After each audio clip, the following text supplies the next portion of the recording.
Yo, yo, yo, yo, yo! What is going on, CoD Familia? It is your boy B, and today is a day of days. We have with us a world record breaker. What record have they broken, you might ask? Well, they have set the new record for fastest free to play to unlock a T5 unit, breaking the previous record holder. And again, we'll get into some of those details as well. But let's welcome to the stage Sorrow. Hey, how's it going, guys? Thanks for bringing me on, boss. Oh, yes. No. I'm ecstatic. And there's a lot I want to get to. I want to first show off real quick the previous situation that we had of where you are now in the rankings. Because again, this is pretty big here at this point. You yourself are currently beating out Grabby, who was that. And what's funny is you asked me about this too. It was a while ago. And I think you were just checking in, kind of get a little temper. You're like, hey, what was the previous record? Was it this person? How many days was it? And you beat Grabby out by 1 day, which to me is wild in and of itself, because it's not as though, and I think some people, and I say that because some people might think I'm over exaggerating a bit here, but the fact is that regardless of how much you beat it by, on a free to play level, 1 day could mean a lot more than just 1 day compared to if, you're talking about, maybe like spending records or something, to that, at least to me, it is. Even though you beat it by 1 day, does it, I guess I'm curious from your position on the amount of work that went in every day just to get to where you were able to beat it by 1 day. Again, does it just not matter to you on how far it is? Does the 1 day to you, even though it is only 1 day, feel bigger than it just simply being 1 day apart from 382 to 381?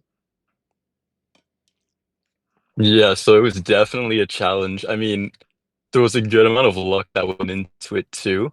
I was prepping for a couple months, to be honest, after I saw Grabby set the latest record. And no, honestly, it came down to a lot of luck from the Goblin market, trying to get those research and universal speed ups. But yeah, it was no easy task. And on top of that too.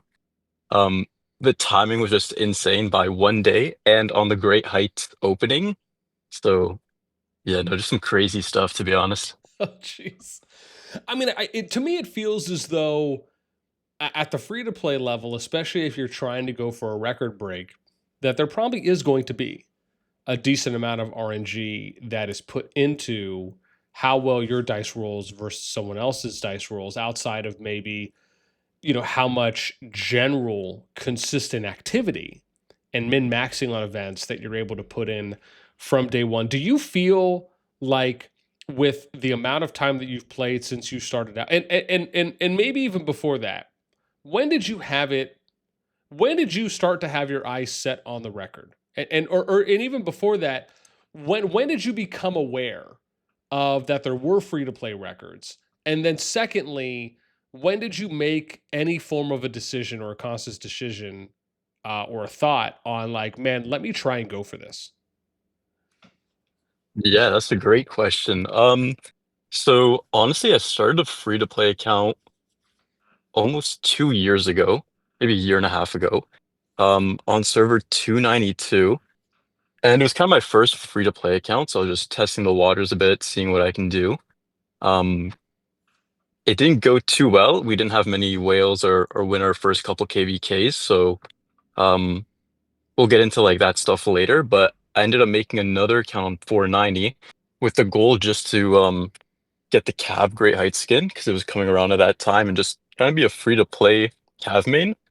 Um, but honestly, progress was going really well. I was min-maxing everything, and maybe 2, 3 months into that gameplay, I was just like, you know what? Let me try to set the world record here. Okay. So you so you're in this state of mind now. When, and I'm curious, when did you around this time, or I guess for whenever you did find out and you thought to yourself, okay, let me go ahead and go for this. Did you have any sense of reference to any kind of timeline as far as, again, I know some people, like a good example, some people when they're doing like new start or restart accounts, right? If they've done it a couple times, they have an idea on, okay, well, if I hit this or this pops up, or if I hit this as an example, Goblin Market, or if I can min max this event, on these days, I'm pretty set for having really good growth and progression within my home kingdom on season one. Was there any kind of timeline sense for you, or was it really just, you know what? I found about the records. I've already started this account. Let's just go ahead and go for it. Like, even if I don't feel like I'm maybe that far along my progression at a certain point in time, was there ever a thought like that where it's day 30, day 60, day 90 for you? You're half a year in, and you're like, I don't know, or was there a moment where you're like, man, I'm actually doing pretty good here, like my pacing is okay? Were there any moments like that, kind of during the start up until you eventually breaking it? Yeah, so I'd say there were two big moments throughout this playthrough, that kind of got me thinking about stuff like that. The first was after I got the Great Heights skin. I wanted to set a new goal, which was pushing for the record, which at the time I believe it was Ragnar with 420 days. And I was on really good pace for that, so I wasn't too worried about my planning or any min-maxing really.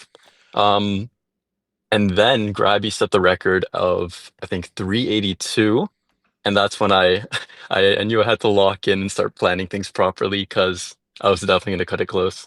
Wow. That's interesting. So at the time, so at a point in time when you decided to go for it, it was Ragnar who had the record. So you basically had about a 39-day cushion, but then the moment that Grabby sets it during your period. So based on that response then, and I'm curious, like, do you feel like if you were able to go back and do it again based on everything that you've learned, grinding, and again being a very active free to play player, do you feel like if you did go back and do it again, do you feel like you would maybe have a high percentage chance of beating the 381? Yeah, totally. Honestly, within this next year, I think we're gonna see some free-to-play T5 players reach in like sub 280 days. Mm, Honestly, with these new changes, you get treaties and arrows so fast from the Abyss and the VIP store now. yeah. So yeah, honestly, we could see some pretty crazy records in this next year or so. Interesting. Okay. So you would go that far as saying someone could probably go a sub 280, which is 100 less days. That's 3 months and some change. Like, you think that's doable in the current state? Totally. Like on my account alone, I probably wasted maybe 250k gems on wheels and artifact events, which had I just put that straight into speed ups or treaties and arrows, I would have reached T5 a lot faster than I did already. Okay. Okay. Do you so I guess this kind of gets me now into a little bit more territory on kind of some free to play, more relevant talk when it comes to kind of progression development, because we were talking about this a little before we started recording, which is that there isn't really a lot of, what I would consider to be kind of quality free to play uh, guidance out there where you really get an opportunity to hear from people that are top free to play players, people that have, again, accomplished things in the game, i.e., like breaking a record or having any of the T5 numbers, unlocked, and have still been as a free to play where they haven't spent anything, continuing going past that. I'm curious for you because, again, when you started, obviously the tutorial and the home kingdoms are a little bit different now compared to how they were back then. But what I'm curious here is what for you, at least when it comes to the early game, are some of the biggest takeaways, and or pieces of advice that you would give to a free to play player who is starting now that you felt like, again, either maybe it was a mistake, maybe it was something you learned from, or maybe it was something that you thought, man, like I really did really well at this period in the beginning. Is there anything that comes to mind, regardless of maybe how many, that you have? Yeah, for sure. I mean, the biggest thing would be when you start off in your first season, you don't have the High King titles or the realm buffs, right? Because you haven't occupied the dragon. Um, so my biggest advice I could give is it's a bit boring at first, but honestly, if you're starting out as a free to play and you want to push the current record, hang on to everything until you get that dragon and you get all those speed ups, sorry, the speed buffs, and then just drop everything on an SLE or Great Heights. Really just try to min max on events and ensure you have your full um research or building speed ups. Okay.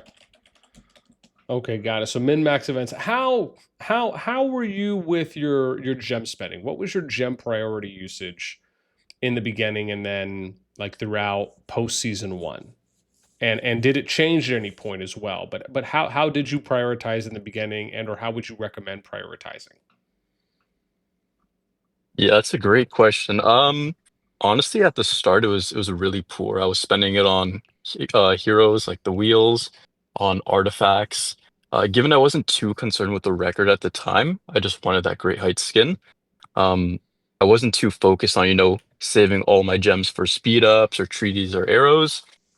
So yeah, it wasn't spent too well. Like I said earlier, I think I wasted about 200 to 250K on just random stuff. Um, Now one important thing was in season one and two, I was hiking. So I did have the benefits of gems and chests and stuff. Oh wow. Okay. Um, but again, we didn't have any T5s for the first two seasons. So honestly, our kingdom, when it came to gift level, wasn't really in a good spot. I think we were in like the high 30s, late or early 40s by the end of season two. Okay. Okay. Now, would you say that, the again, obviously with the kingdom you're in now being 444, I know you had mentioned that you did start in 490, then eventually worked your way to 444, and with that, I'm curious for either of those kingdoms you were in. I guess what level of spending do would you consider, those kingdoms, at least on your journey? Like, is it something where, maybe you guys would see maybe like 50 gifts a day, maybe a gold chest here or there, maybe if it's like a low mid light spend? Because to me, it almost sounds like the way you're describing it is that kind of on your road, it feels like it's a little bit more on maybe the lower mid end of kind of spending compared to other kingdoms. Yeah, definitely. At least for the start, it was kind of that free to play low spender vibe. Okay. Season one and two, I was in 490 as High King. So yeah, we really didn't get many spenders. We had no T5s. Um, Although going into season three, we went over to 499, which was an alliance we merged with.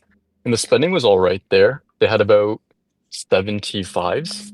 Okay. So you'd see maybe like 150 to 200 gifts during events.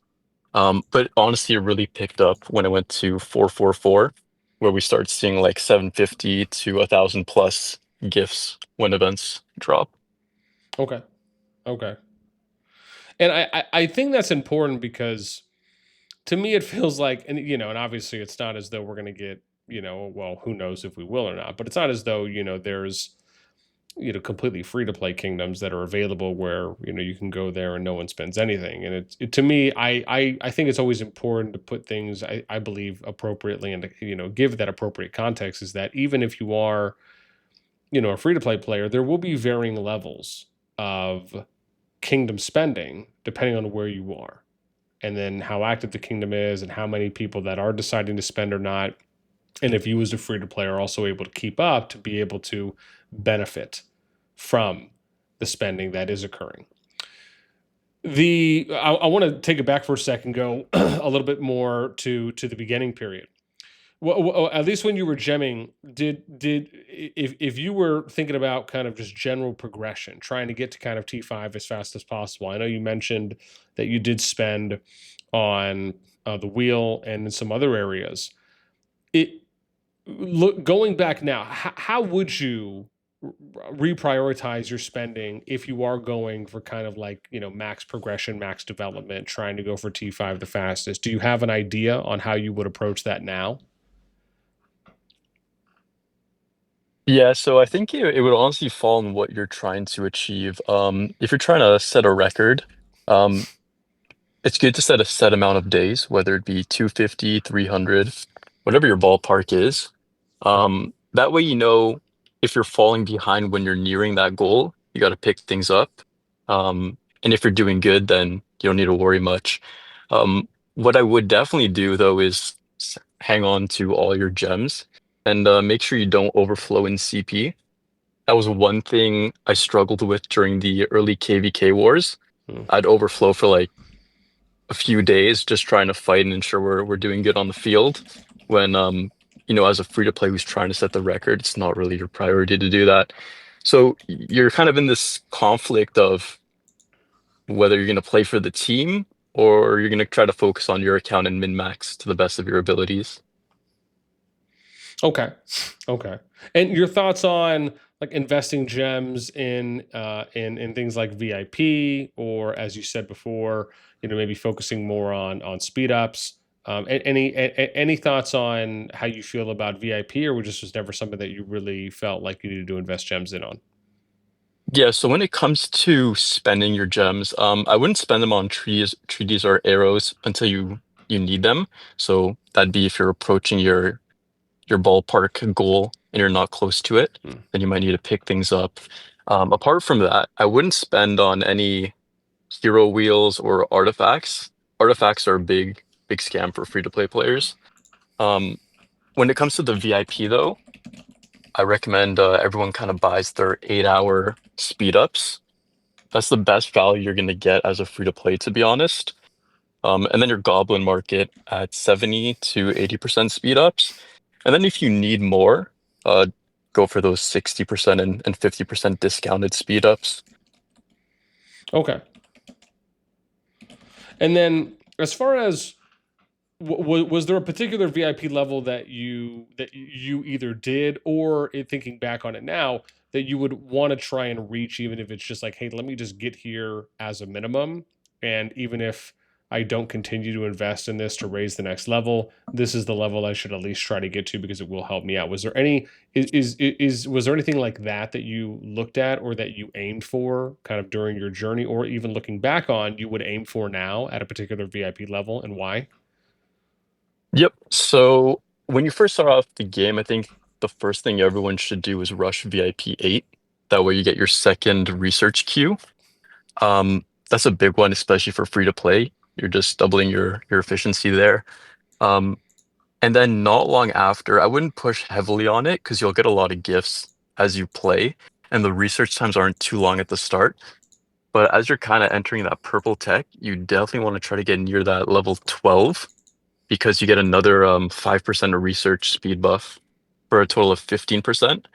And you're pretty much going to be capped out at that as a free to play. So 12 is definitely the goal before you enter those long upgrades. Okay. Okay. Okay. So you think first step, from based on what you're saying, kind of first goal is going to be 8. Second goal. Now, when it comes to like the gems, you actually like, do you feel as though every gem from the beginning of an account should go into 8 and then eventually go into 12 before you consider spending gems in any other place? So everything is being invested into that. And then once 12 is hit, then you can start utilizing gems in other areas? Or are you a little bit more fluid and flexible where again, like you were saying, if it's getting 8-hour speeds, if it's getting speeds from the goblin market, you're okay using some gems there and then continuing to work on your 12. Like I guess I'm curious on how hard do you fall on a priority for using everything to get to 12 before you do anything else? Or is it let me get to 8 first, can use some gems at a couple other places if need be, and then just kind of keep putting it in over time to get to 12? Right. So I think honestly the first priority everyone should do is definitely reach VIP 8.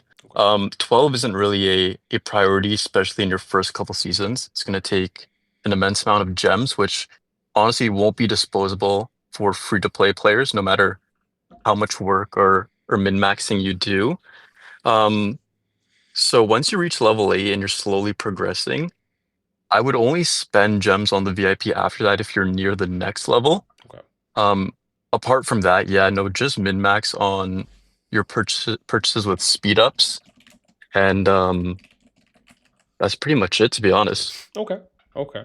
Now I know you mentioned with the market. So with the goblin market, are you during your time and even again looking back, would you recommend re-rolling for gems, or you're just using the free re-roll? Like what's your thought process there?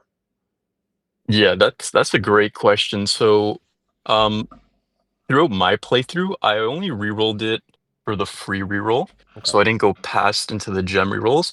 However, um, in the last 60 days, when Grabby kind of set that new record, um, I was rerolling up to the 200 gems just Okay. because I had a lot, and it was more beneficial to try to get those discounted speed ups than spending full price for the other speeds. Okay. Interesting. Okay. So and are you consistent with that even now? Like if you had to replay through, do you feel that it's okay if you want to maybe go 100 or 200, but you feel like no more than that? Or do you feel like you should really only do it at certain times, or you should be doing it every time the market comes around? Or maybe it's like a 1 to 3, 1 to 4, like every third or fourth time the market comes around, you'll do it. Is any thought there? Yeah, I think it's honestly circumstantial. It's going to depend on how close you are to reaching whatever goal you set, whether that's pushing for great heights if you need a bit more power, or an SLE event, or just pushing a record. Um, Again, it's just going to be circumstantial in that sense. I wouldn't recommend anyone spends gems rerolling early in the season because you're just not going to achieve anything by doing that. Okay. Once you near things, yeah, definitely if you're close, try to spend some gems. Okay. Okay. And then I'm curious on, for example, like with tech. Obviously, to me, it feels like the important part here is you're just basically trying to get the scholarship two, and you're trying to get your scholarship one, your two, your architect is, and then obviously, to me, it feels like it's architect two. You're trying to get to a scholarship two. You're trying to get to like you're trying to basically min max those, and then obviously doing any other relevant tech that would help you, whether it's resource gathering or if it's increasing CP. Is there anything maybe different or unique of an approach that you took to like economy tech or just academy tech in general that you felt, even if it wasn't as straightforward, it helped you out in your progression? Um, I mean, I think when it came to Architect and Scholar, I always just tried to push those first. Okay. But one thing that isn't too looked at for newer players especially is once you upgrade your City Hall, the next thing you should upgrade is your Alliance Center just to get that 1 extra% in helps. Um, it ends up saving you a lot of speed ups in the long run. But yeah, always just try to push that passive benefit for building in tech, and it'll save you a lot of days. Okay. Okay. No, no, no. That's good advice. Okay. So moving past that, when it comes to, for example, like hero investment, did you invest more on like for example, gathering heroes, peacekeeping heroes? Did you just invest maybe more in PvP heroes and you just ended up utilizing them? Like, I'm curious, what level of min maxing were you trying to do, or again, even looking back, if you would even do anything different? Because I know some people and they just say, listen, you don't really need to worry about investing in any like gathering people. Maybe you could invest in some peacekeepers here and there, but even if you don't, you technically could just invest in only PvP and just use them for everything. And then other people will swear by investing in RSS, or investing in gathering heroes, investing in peacekeeping, and then just kind of working on your PvP, as a secondary. But basically trying to do those things so you can progress and get yourself to T5 as fast as possible. I'm just curious, where do you land based on your experience, and did you learn anything from what you've done? And then I guess secondarily, or would you change anything? Would you have a different approach if you had to restart? Yeah, so when I first started out, I only focused one march, and it's something I recommend all free-to-play players do. You just won't really have the ability to get many shards, um, or push many heroes just in general as a free-to-play. So I think focusing on one march and it being a PvP march, depending on your main troop focus, will benefit you a lot. You'll be able to push, Dragon Trail faster and get more of those passive buffs for PvP. And you'll be able to be somewhat useful on the field, even as a free to play. So I honestly recommend you just push PvP heroes and focus on one march at a time. Okay. Okay. And part of me feels like, and I think you bring up a really good point. And this is something that I imagine most people who've played Kingdom Builders before are already aware. But when you talk about, you're limited on hero shards, and I imagine the same thing will be the case, right? If not, maybe worse off for artifacts. But because you're only going to get so many legendaries, you're only going to get so many epics. And if you burn all of those on using them on gathering and peacekeeping heroes rather than PvP, which is, it's almost like saying, you might have a small production dip in not getting the max production for RSS gathering and peacekeeping.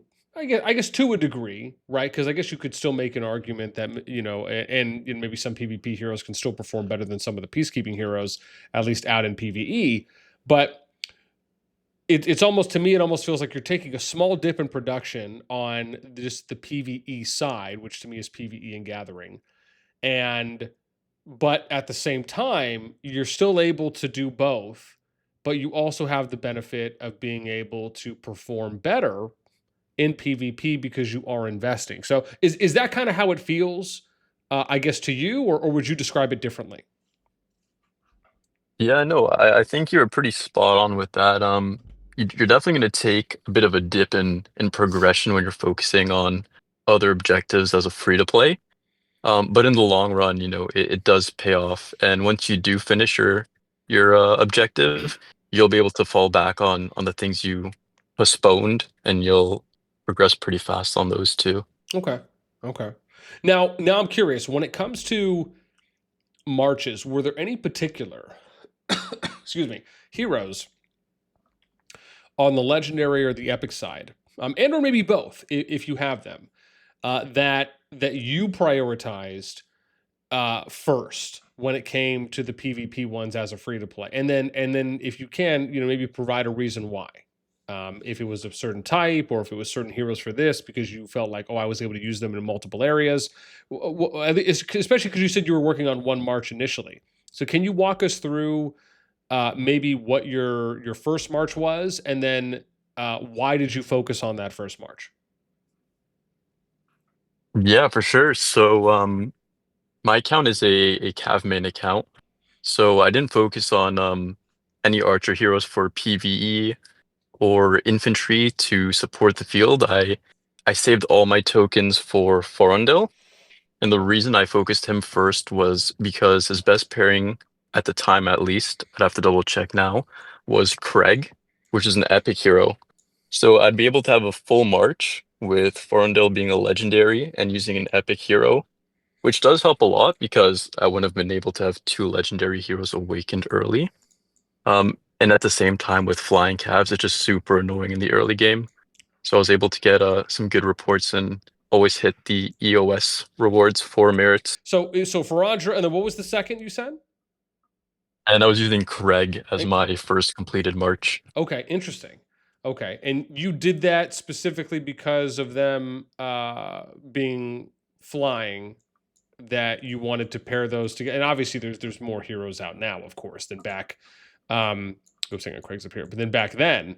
But and obviously because Craig's marksman, but almost similarly, I imagine if you're using, and I guess was there a reason why you chose Craig instead of going for another legendary or not going with another Cav? Was it just basically because you needed to have a second flying at that point? Yeah, so when it comes to flying calves, Craig's actually Farmville's best pairing. If you're using the Berserk Drake, you get the full 9 stacks once Craig's awakened. Okay. At the same time, it cheapens the Legion cost too, right? Because you don't need to awaken two legendaries, you only need one. And yeah, with flying calves, you just flank their backline and you can get a lot done while still being free to play. Interesting.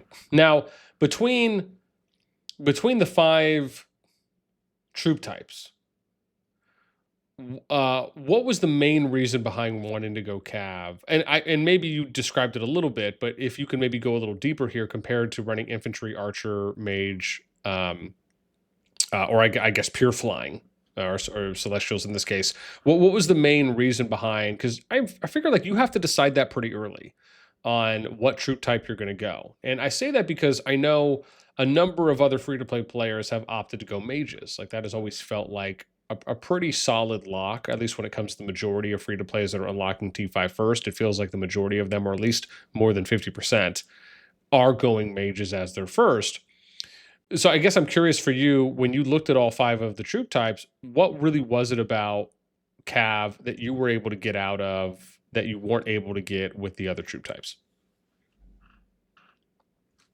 Yeah, it's a great question. And you're definitely right with the fact that most free-to-plays will take mages.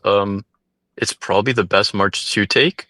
I've just always loved calves since ROK. And when I started initially playing COD on server 74, um, it was just my favorite unit. I mean, the versatility you have with them is way different than other troops. Okay. Okay. And to me, it's, I almost feel like, when I look back on people that were running Cav, especially early on, and I have to imagine maybe to a degree now, it almost feels like if you're free to play and you're running Cav, you probably to a degree almost have the biggest safety net in a sense. And especially maybe even if you're running, I guess in this case, flying Cav, but maybe just Cav in general as well, because you just have so much. It feels like you have so much engage and disengage flexibility that's available to you because of how fast you are and how you can really kind of set yourself up to pick and choose when you do want to go in versus if you're mage and you're fighting from the back line, at a certain point you're going to have to go up to the front line, and then unless you're running, I have to imagine, speed talents at that point, then you're probably going to be moving at about the same pace. So to me it almost feels like any other troop type, it's probably easier, with the exception of celestials and cav, and then obviously with the flying cav. I guess to me it almost again, I don't know if maybe I'm describing that right. That's just kind of how it feels to me at face value. Is anything, was that any line of thought for you on how you felt kind of going in on the PvP side?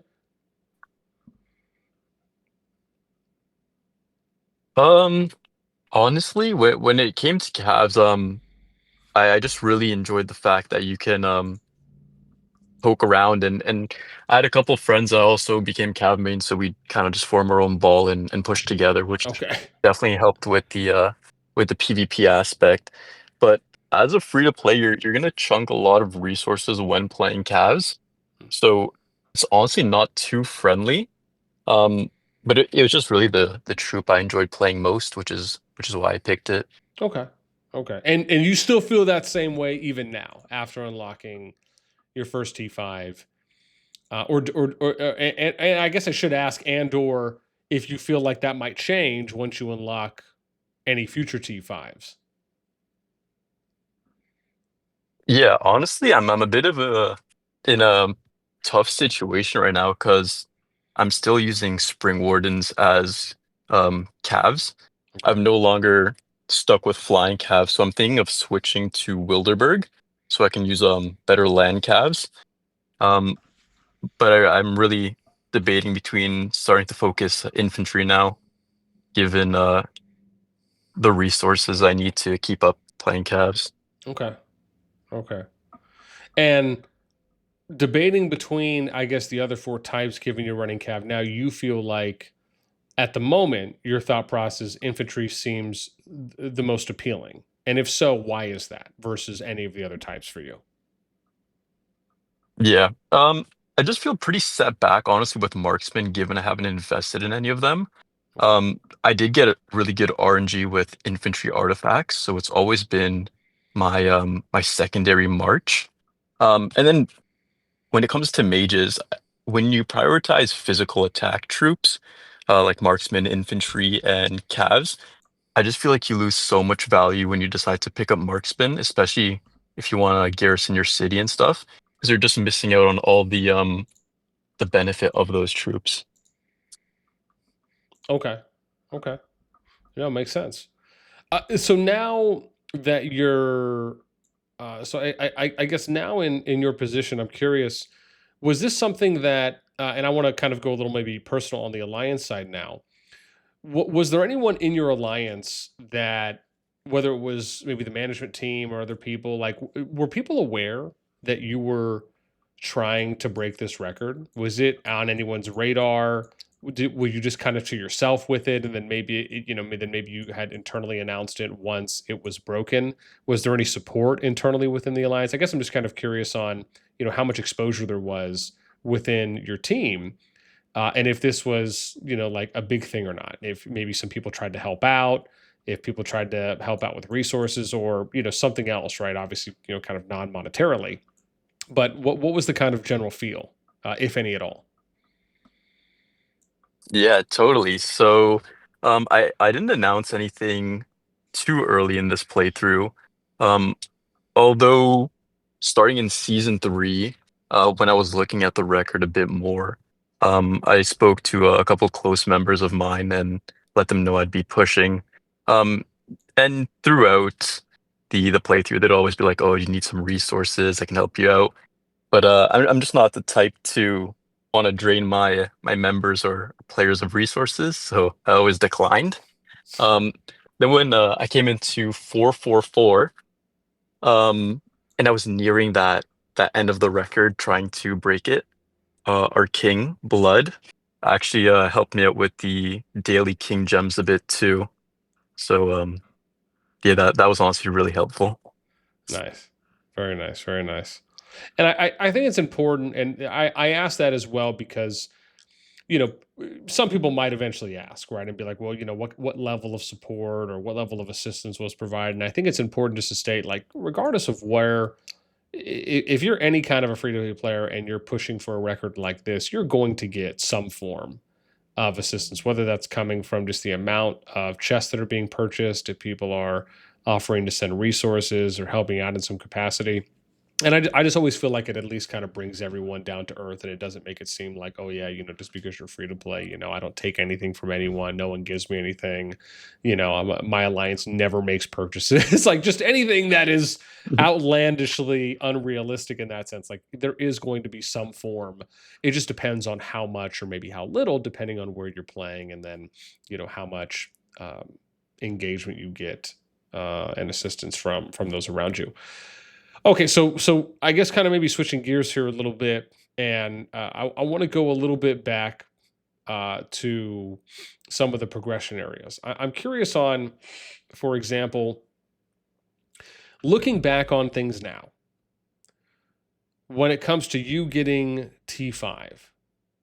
What are your thoughts on? Because, for example, I've said before publicly that, and I feel very strongly about this, that to me, it should take 1 year for a free-to-play player to unlock all T5s. Like, it should not take longer than a year to do this. And I say this because as a free-to-play, you are already stuck in a perpetual well of, let's just say, darkness and depression of how long everything takes altogether.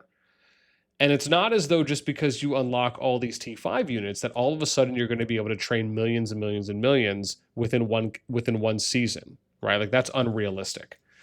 But to me, it feels like it at least moves the starting line sooner to where not only you're able to contribute a little earlier, but you're also able to give spenders a little bit more competition sooner as well. And that can obviously trickle down the road, even if obviously you're probably never going to be able to keep up with someone who's a mid-heavy spender. And you'd probably be lucky to keep up with someone who's a light spender. And that just depends how like hardcore, no life ridiculous you are as a free-to-play player. But I'm curious on your thoughts on that, on the idea of like, okay, every T5 unit should be unlocked within a year. And again, maybe you could do it faster, but I just like to say on average a year. Or do you have a different feel on that and why? Yeah, it's a great topic to get into. I mean, um, it's a bit tough to be honest, but I do agree it does take a bit long for free to plays. And you brought up a really good point being, yeah, you might be able to reach T5, but once you do, you can't really train much. Um, as a free to play, right? You're going to be missing a lot of speed ups, and keeping up with being a T5 costs a lot of resources too, right? So, yeah, you can get T5, you can use them for a bit, but just upkeeping that is going to be really difficult. Um, Although I do think in the recent changes, the devs have made some good, brought in some good features that speed up the process, Yeah. like introducing more ways for treaties and arrows. Oh man. Um, How long have we been asking for that? Yeah. And they've done it. They've done an upgrade before. I think this is the second one that they've done to it, but we could probably argue this is probably the second one's probably the more significant one. Definitely. But okay. Yeah. So no, I'm sorry. Please continue. Yeah, no, so I do kind of agree on you with that, that T5 should be a bit more friendly to obtain. And honestly, I think they're going down that route. I don't see them making any changes again anytime soon, given one was released not too long ago. Um, One thing that could help is at the start of every season, the Cosmic Exchange, where you can trade build speed ups for training.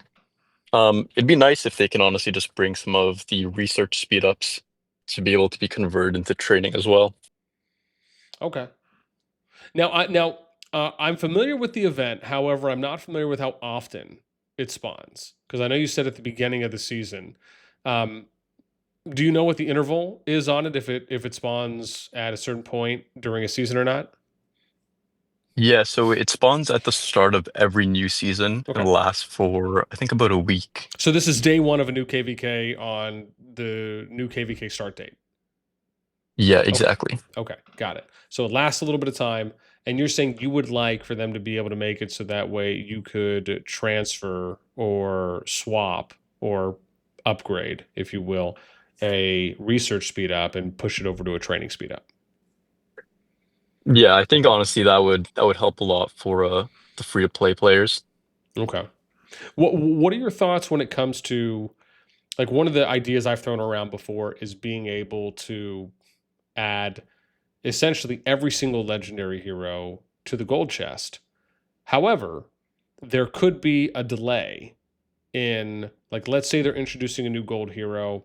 Obviously, they want to be able to make, excuse me, legendary hero. They want to be able to obviously make money on it from people that are spending to max it early, and you don't want to, just immediately. Well, I don't know if I want to. I don't know if I want to say you don't want to immediately because clearly you could still spend to get it faster, but we know for a fact that with anyone who's spending, right, they're probably going to have a lot more gold keys than a free to play will. So, you could say, for example, something to the nature of, well, we'll let the new hero run its course through one KVK season. So if people want to upgrade it and, max buy it or whatever to try and max it out as soon as they can, right? You at least get one KVK season of it. But then after that one KVK season finishes, then you can still keep purchasing it, but we'll just add it to the gold chest for you to be able to pool.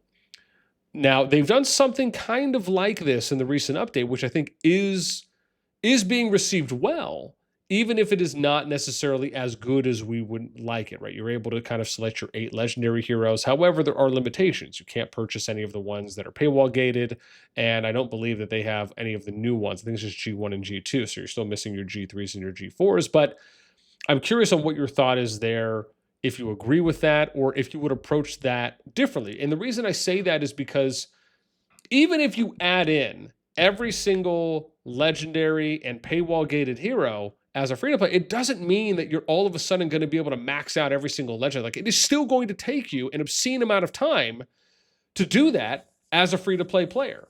The only thing that might help you is if once you max out a legendary hero, that legendary hero is removed from the gold chest, which increases your odds for unlocking all the others, which I wouldn't necessarily be against because of the fact that they're probably going to end up adding more heroes on a regular basis than the amount than you as a free-to-play player being able to max a legendary out before new heroes come out. And if they're releasing 2 new heroes, give or take, every 1 or 2 updates, there's no way that even something like that, like, it would help, but it's not like it's going to make some massive difference. I guess I'm just curious there. My passion bubble's about to burst right now if you can't tell, but I'm curious on how you feel about something like that with free-to-play players being able to even just step on the field when it comes to having a better entry point to improving and developing legendary heroes for their marches as it pertains to the gold chest. Yeah, so I think looking at that topic through a free-to-play perspective, it would definitely help. It's a bit tricky though, because if you bring sort of all these heroes, this would have to be once you enter SOS, um, to the gold chest, where everyone can obtain them, not just free to plays. It would benefit free to plays, but it might kind of unincentivize spenders from purchasing wheels or pushing SLE events, if everything is obtainable through an easier method. So it is a bit tricky, to be honest. Although when it comes to free to plays, it would definitely be something that's helpful. Okay.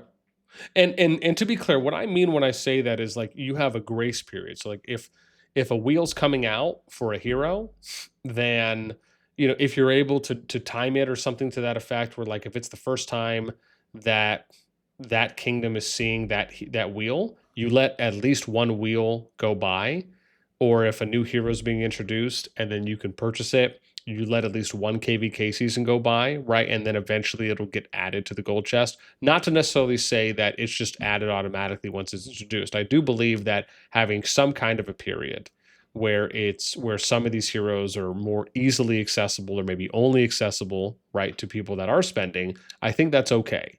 I just believe that in addition to that option of being able to acquire shards for those heroes, you should be able to do it in the gold chest. So whether it just is a flat add to the gold chest after that period, and then you can still purchase but also acquire from the gold chest, or if it's adding it to the gold chest and then you can select it in your 8 heroes, right, that you want to be able to have a higher percentage chance of getting those shards from, right? Fine. But my whole thing is, like, do something, because it is already absolutely ridiculous on how long it takes. And just to put this into perspective, for you as a free to play, how many legendary heroes do you have awakened? Yeah, so I only have You can chuckle louder. one. I only have one, Okay. although I do have a lot that are at the 5551 kind of skill level. Just Okay. because for most calves, that's where they kind of stop, or that's where you need to kind of push them and nothing else. Okay. Understood. So let me rephrase that. If you were trying to awaken and max skilling out legendary heroes, how many do you think you could by now? Like 2, 3? Yeah, I'd honestly have about 3 Okay. at the moment. Okay, fair enough. And again, and this is important because I'm going to do something on this. Like I really want to do like a free to play series where we look at a number of different areas as free to play players, as like just the top free to play players and anyone who is maybe over a certain power threshold. But I want to ask people and do things like, well, hey, how many awakened legendary heroes do you have based on how long you've been playing? Okay, how many awakened or maxed out artifacts do you have? Right? How many maxed out war pets do you have based on how long? Like just trying to kind of get a feel for people in other areas outside of like just hitting T5 so that way people have an idea on like how long it actually takes to do certain things. Because I don't think anyone's ever really done anything like that. Kind of put those numbers out there and brought some awareness on that. And again, I'm all for, and I love talking about kind of free to play records in those sense. But I also think it's important for people to understand like how long it actually takes to hit certain things, because I just don't think like that information isn't really readily available. It's not like, the developers are kind of putting that information out and making it public, which again, why would they in that sense? But let me switch over and I want to ask you about artifacts now. Do you think that it is easier or more difficult to max a legendary artifact versus a legendary hero, and why? Yeah, so I think as we get into the topics of artifacts, I'm really not the best bet here. My Okay. my luck is horrible when it comes to artifacts. Okay. Um, so I'd definitely say it's easier to max out heroes and artifacts. I mean, my luck is just atrocious. Okay. How many do you have? Any legendary heroes that are maxed? Heroes, yeah, I have one, but Or artifacts, sorry, legendary artifacts. If I said heroes, excuse me, I meant artifacts. no, artifacts, I have two at level 3, Okay. and then nothing higher than that. Okay. Okay. So highest legendaries there. How did you feel about the exemplars when those came out and the requirements to unlock that with the amount of forge keys that was needed? Was it just did you feel like it was just a slap in the face, or no, like this was a reasonable target to hit until I can unlock this kind of next upper level stage? Yeah, when that update dropped, I remember everyone in our alliance was just kind of memeing on the fact that I'd never hit it. That you It's never over for hit. free to Damn. So plays. they went hard on you. Jeez. Yeah, no, it was pretty funny to be honest. I mean, and at the time it was even worse, right? Because the only way to kind of progress that requirement was from forge keys. Later they added Riches of the Forest too, but let's be real. I mean, no one's really spending on Riches of the Forest, so there's no way we're gonna hit that anytime soon as free to plays. Yeah. And I think they lowered the total amount of forge keys by a bit, if I'm not mistaken, on that, based on where it had originally started from. Or am I crazy on that? Maybe I am. They might have. I need to double check. From what I remember, it was always around 2000. I'm not too sure what it's at now. Okay. See, I thought I remember it being at like 2,500 or something at some point. But again, maybe I'm blanking on that. I'm sure someone will let us know in the comments. But okay. But did you feel like for you as a free to play, like let me ask you, when that came out, do you know what number keys you were at? Like how many you either had to go or what your current amount used was? Yeah, when that came out, you were able to check it through the achievements, Yeah. and yeah, I was at 10 out of 2000. I'm sorry. I'm sorry. Is that, oh, shit. Is that 1-0? Yeah, 1-0. There was no shot. And even right now, it's never happening. Where are you at now? I'm struggling currently, I think I'm at 121. Oh, you're at And 121, 381 days in out of 2,000. Oh my God. yeah. Now, is it just is that you using like all the forge keys you have like up until this point? Like you're not like saving or holding anything back or anything to that effect. Like you feel like with the amount of time you've put in up until now, you've used, even if maybe you haven't overly spent on forge keys, but like you feel like you've used all the forge keys that you've had or you've received, regardless of if you spent on any or not. Yeah, so currently I have 10 that I'm saving up. I'm gonna try to Okay. save to 270 or whatever the number is to guarantee an artifact. Okay. Um, but on my account, if I were to check, I think I have something like 800k gems spent. So if we just do the math on that, you'd be Where able to figure out how on many keys? forge keys. Unfortunately. No, the Oh, total gems, I have like 800k gems spent. okay. So if you do the math, like you'd be able to see how many keys I'd actually have been able to purchase by this point. And yeah, I don't think it's close to 2000. So 381 days then still super far out. Oh my gosh! Wow. Okay. Now, my lord, when it comes to, I guess I'm curious for you on how does that make you feel, knowing that again, you're kind of at like two stages here, right? Again, you are very young as a free to play, at least for doing a first T5 unlock, right? There's only at the moment a handful of people that have unlocked all T5. So the number is still very low. But when you look at the fact that they have added in essentially a second tier to artifacts, and that you don't even have one legendary artifact max yet, and then they add in this second tier, this upper echelon level to artifacts. Is it does it just feel like, come on, man, throw me a bone? Like this is it just takes way too long, and there needs to be a faster way just to kind of get to not only get to there, but that like I should at least have 5 legendaries artifacts maxed by the time I'm like essentially a year and a half in. You know, given that people that are spending have had that for however long and so much more, if not almost everything. Like, is there? I guess I'm curious on like where do you feel there that is with timelines on you know if how long you think maybe it should take you to have a legendary, even if it's your first one, or even just being able to have 5 at minimum. And then the other thing is now you can double artifact usage, which is the other. So it's like the third thing. It's like you got to max legendaries, then you got to get exemplars, and now you can double artifact your marches. It just, I guess I'm just curious. Like, does it feel like, man, I'm so far behind? Like, I'm just gonna kind of grind, but I've basically like it's there is a level of like depression fatigue here as a free to play on like how far the goalpost feels like it keeps moving and it just feels so much more out of reach. Is there any sense of that, or just no, you're like, "Yeah, I'm gonna get there and it's really not that bad." Yeah, that's a great question. I'll keep it completely transparent with you, boss. When it comes to calves, I'm still using purple artifacts, right? Okay.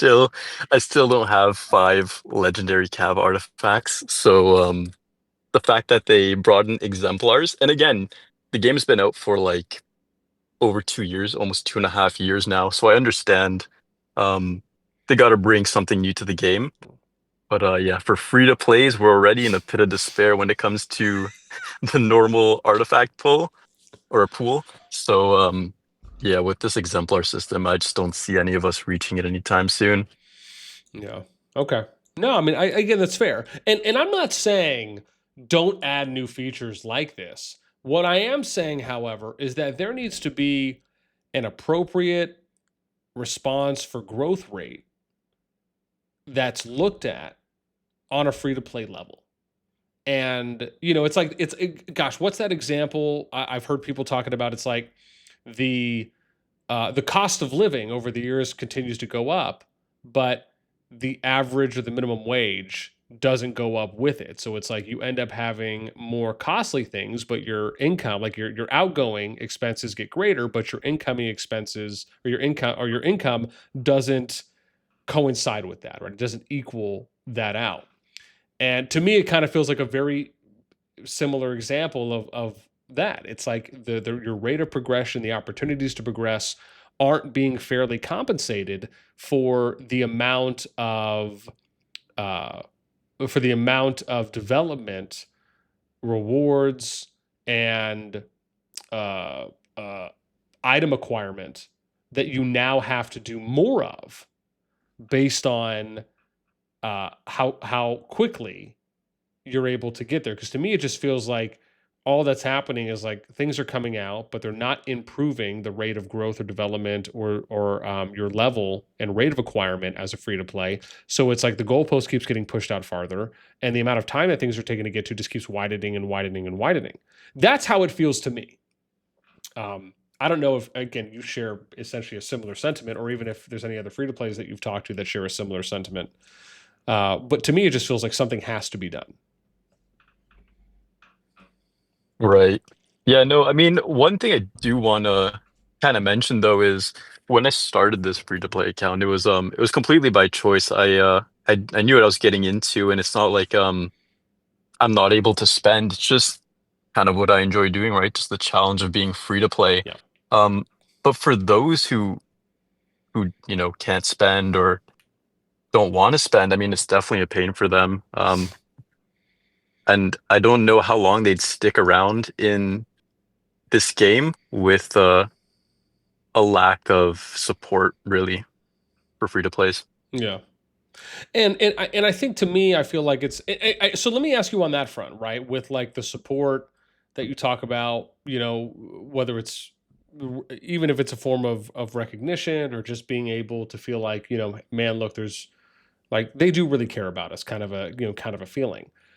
Was there any form of, motivation or inspiration that you got as a free to play player when you did find out about the fact that, I keep track of like records and stuff, and I talk about free to play in, at least in this capacity, and, as much as I can? Was there any kind of feeling of that, or thought of like, what, like, this is something I really want to try and hit, or I want to kind of, aspire to make this list or this board, or, this is kind of pushing me through grinding as a free to play? Because to me, I feel like stuff like that, getting a form of recognition, a form of accomplishment, it can be a form of you feeling inspired and motivated, and almost wanting to continue to grind.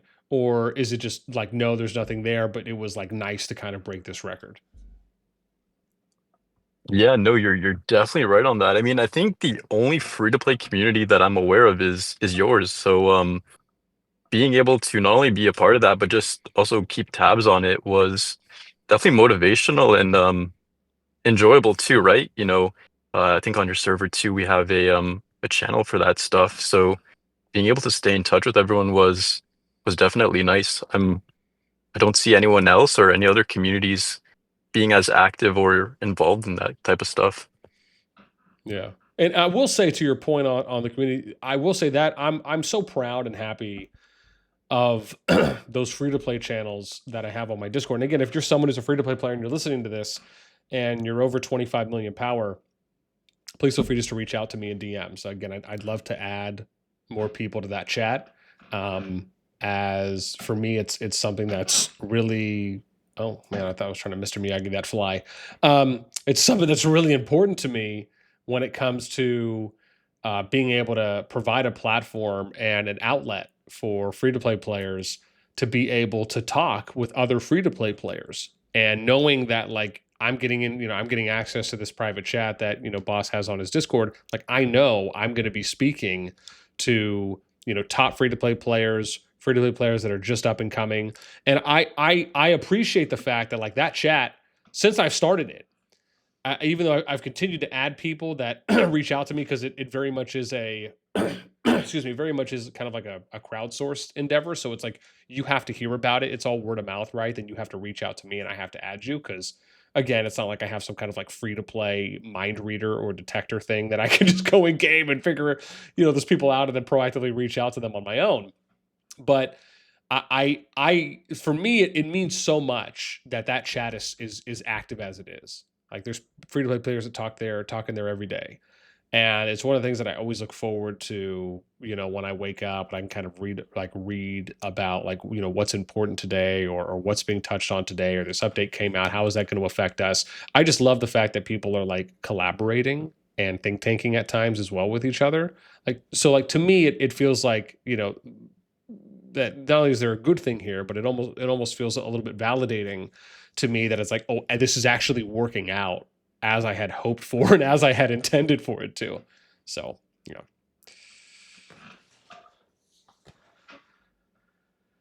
But yeah.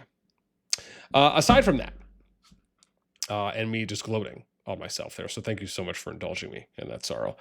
Let me again. I know we're almost about an hour here, so let me kind of start to round out. I'm curious. Again, I want to kind of wrap up with some of my usual questions that we hit here at the end, which is there anything in the game that exists at this moment that you would like for them to remove or change, and why? Hmm. Yeah, that's a tough question. Anything to remove? Yeah, remove I or think, change, to be either. honest, yeah, I think most things are okay. I mean, one thing that is kind of repetitive is the usual Bastion wars. I mean, it does get a little stale at some points. Um, Maybe finding or implementing another way to deal with bastions, whether it be another alliance building or um, any new implementation. I think that could be pretty helpful. Another thing that is super annoying that I think they should change is city hopping.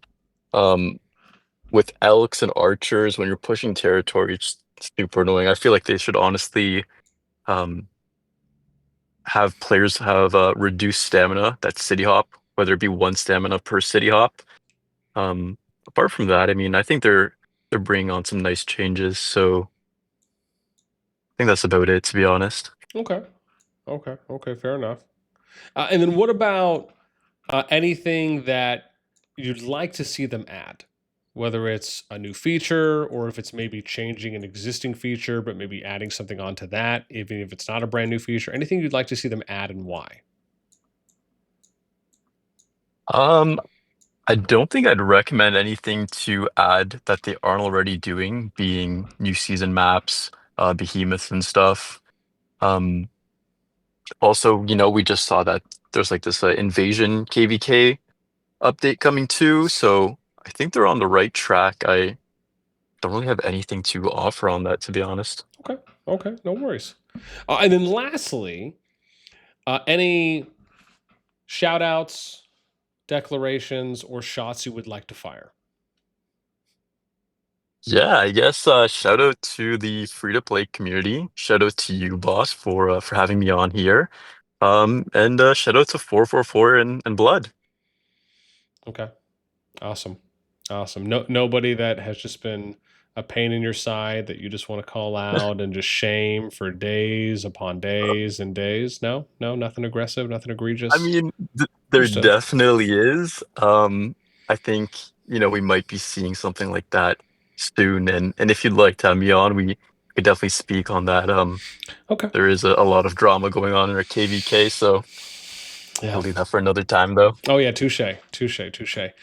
All right. Well, in the spirit of all that, sorry, I just want to say again, man, thank you so much for coming on. I really appreciate it. It's been a blast talking to you, and I think that I'm really happy with what we discussed and what we were able to touch on within this hour on a number of free to play topics. And so, hopefully, for anyone out there, if you're thinking about becoming a free to play, if you are a free to play, again, we'd love to know what you thought. Please feel free to let us know down in the comments. And as always, write that friendly reminder, again, if you want to get added or you want to figure out how you can get added to the free to play private group that I have on my Discord, just please feel free to reach out to me on Discord. You can DM me or join the server and then find my name that way.